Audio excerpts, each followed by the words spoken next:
Hello everyone. Today me and my team will be presenting an evaluation of River Green Industries and examining the company's financial and operational sustainability following the recent environmental and labor concerns. Here is our team. I am Yikan, and soon you'll meet Umer, Azel, Chensheng, and Kanami. Here's what we'll be covering in today's presentation: the introduction, the break-even analysis, CVP analysis, cash budget analysis, evaluation of cash budget, ethical reflection, conclusion, and lastly, the acknowledgement of AI. So, starting with the introduction, I'll be covering the background and context of Rivergreen Industries. So, the company background is that Rivergreen Industries is a Malaysian manufacturing company based in Parit Mahang that produces industrial solvents for the automotive and electronic sectors. Having amassed average annual revenues of 20 million ringgit over the past 3 years, they have become a key supplier in many regional manufacturers. The context is that recently there has been a complaint of water pollution in Parit Mahang River due to the Rivergreen Industries dumping their waste from their productions.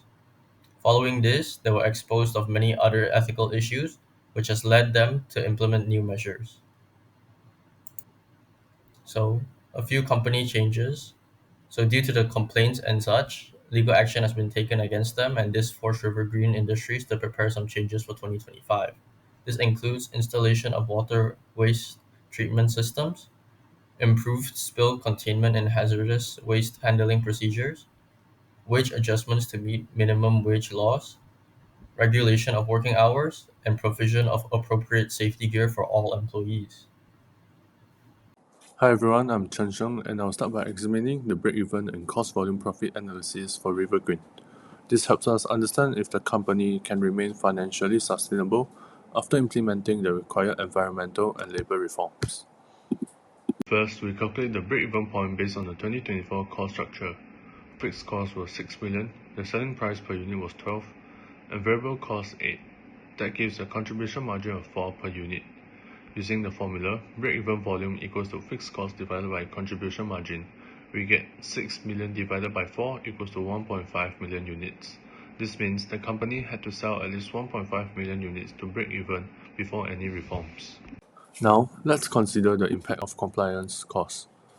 Environmental treatment adds 1 million and labor reform adds 400,000. These both are fixed costs.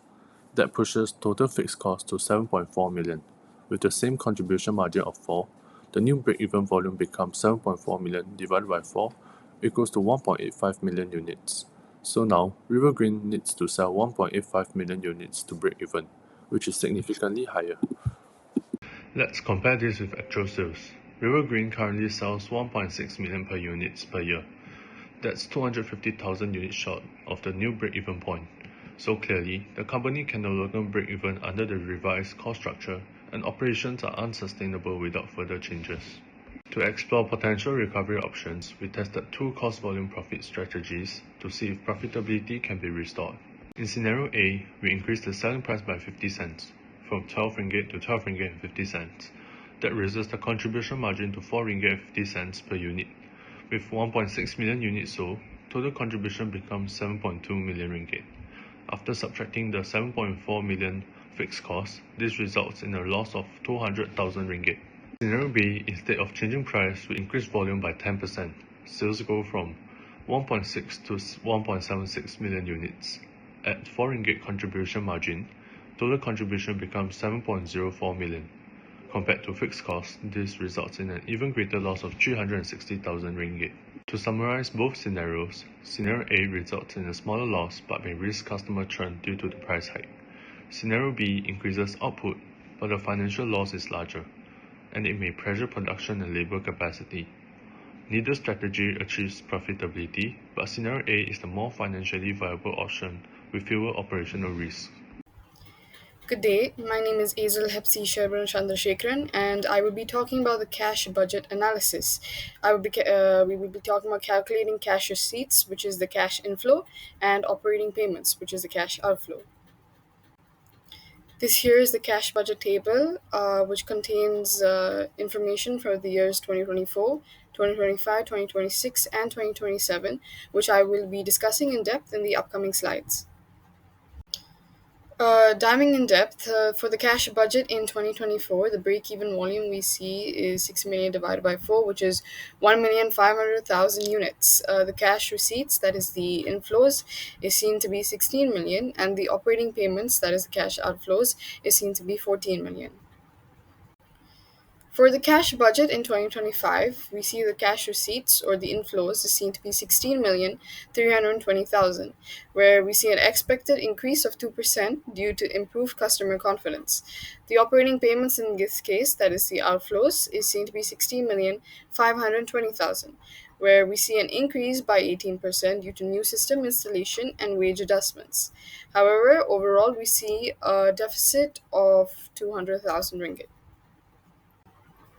Here, in this case, for the cash budget in 2026, the cash receipts are seen to be 15,993,600, where there is a decline by 2% due to procurement behavior. The operating payments in this year are seen to be 16,520,000, and there is again an increase by 18% due to new system installation and wage adjustments. However, in this year, there is a deficit of 856,800 ringgit.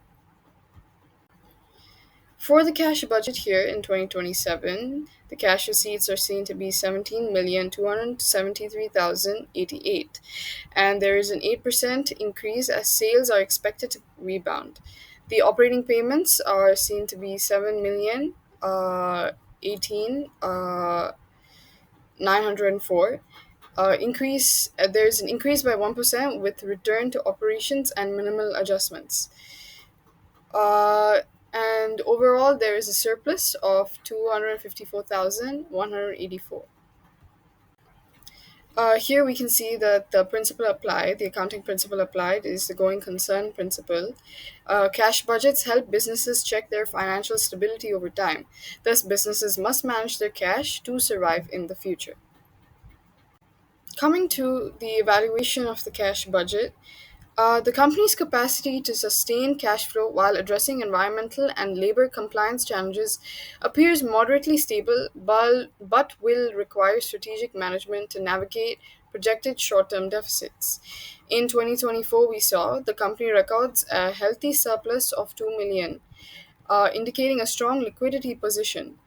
However, the position weakens in 2025 and 2026 with deficits of 200,000 ringgit and 856 ringgit, 8,056 800 ringgit, respectively.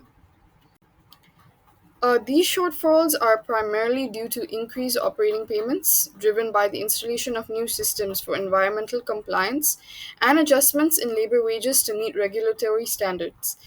Fortunately, a recovery is expected in 2027 with a surplus of 254,184, attributed to a projected rebound in sales and relatively moderate cost increases.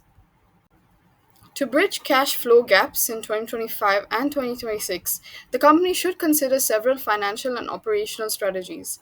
Short term financing options such as a working capital, loan, or an overdraft facility can be used to temporarily cover the deficits and maintain operational liquidity. Additionally, negotiating extended payment terms with suppliers could help reduce immediate cash outflows. However, on the cost side, the company can adopt a phased approach to system installations, spreading out the environmental upgrade costs over multiple years to reduce the sudden increase in operating payments in the year 2025. Furthermore, investing in energy efficient technologies may incur initial expenses, but could generate long term savings that ease future financial burdens. On the revenue side, the company could explore the introduction of eco labeled or sustainability focused product lines, which could appeal to the environmentally conscious consumers and potentially command higher price points. Seeking government grants, tax incentives, or sustainability related subsidies is also a viable way to offset the costs associated with compliance.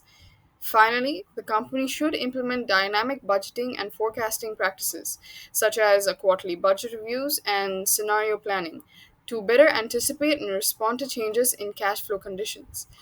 By taking these measures, the company can effectively bridge and projected cash gaps while continuing to meet its environmental and labor obligations responsibly.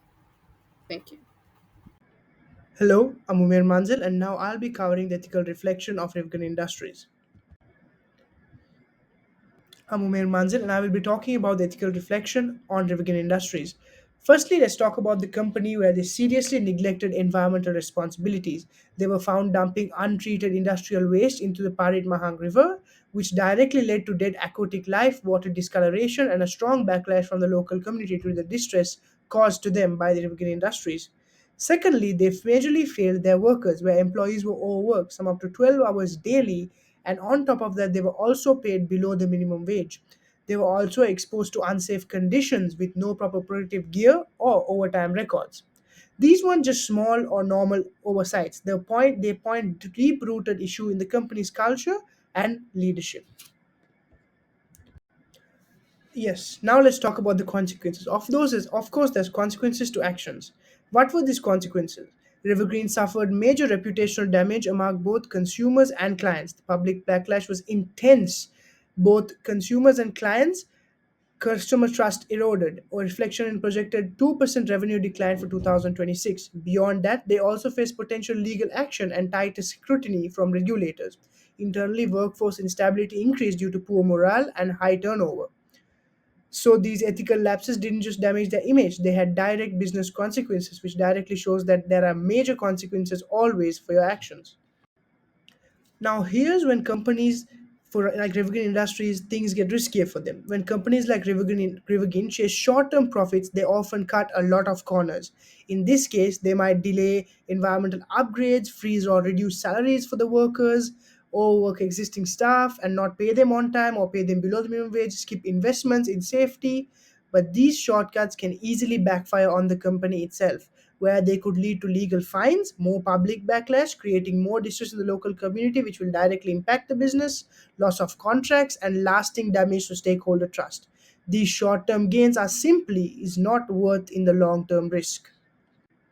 All right, now finally, how can Rivigan recover both ethically and financially? To start off, first they must fully implement environmental and labor reforms and be transparent about their progress through CSR reports and third party audits very clearly and very transparently. Financially, in scenario A, raising prices slightly can cover compliance costs without losing profitability. Educating customers on these reforms can help retain demand back as well. Lastly, internally, they should adopt a code of conduct, support whistleblowers, and monitor ethical performance majorly.